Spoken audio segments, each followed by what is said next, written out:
боғи фарҳангӣ фароғатӣ ба номи Аҳмади Дониши пойтахт ки ҳамин шабу рӯзҳо гулпӯш аст ва манзараи тамошобобро мемонад, дар доираи иқдоми Тоҷикона мепӯшем аз ҷониби раёсати Донишгоҳи давлатии омӯзгории Тоҷикистон ба номи Садриддин Айнӣ боз ҳам зеботару назарработар гардид. зеро гулдухтарони донишгоҳ дар тан либоси миллӣ ба ин ҷо омаданд ва фазои шукуфову афсонавии боғи гулбадоманро комил сохтанд.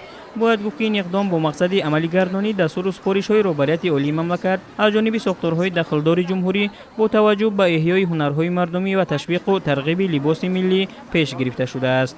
либоси миллӣ муаррифгари миллату давлат аст ва имрӯзҳо фахр менамоем ки тоҷик ҳастем ва чунин либосҳои шинаму зебо ки симои шарқиёнаи тоҷиконаи моро нишон медиҳад ба бар менамоем. ҳадаф аз баргузории аксияи Тоҷикона мепӯшем пеш аз ҳама тарғиби либоси миллӣ аст. зеро вақте сухан аз сару либоси миллӣ меравад, ҳатман симои зан модари тоҷик бо либоси хосаи зебо ки дар ҳар давру замон постдори урфу одат ва анъанаҳои муқаддаси халқу миллат мебошад, пеши назар меояд. ҳамин гуна омӯзгорзанон ва донишҷӯ-духтарони донишгоҳ ба сайру гашт баромада либосҳои миллии Тоҷиконаро муаррифӣ намуданд. ба ин боғи зебо омада дар аксияи либосҳои миллӣ иштирок кардем.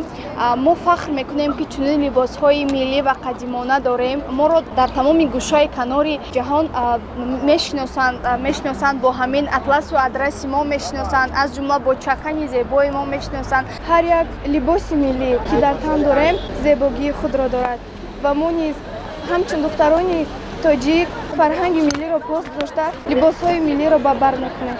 бояд гуфт ки либоси миллӣ рукни фарҳанги миллат ба шумор рафта, ёдгоре аз гузаштагон аст ки давоми қарнҳо зебогиашро гум накардаву минбаъд низ гум намекунад. чунин иқдом ҳамасола дар фасли баҳор аз ҷониби занону духтарон пеш гирифта мешавад.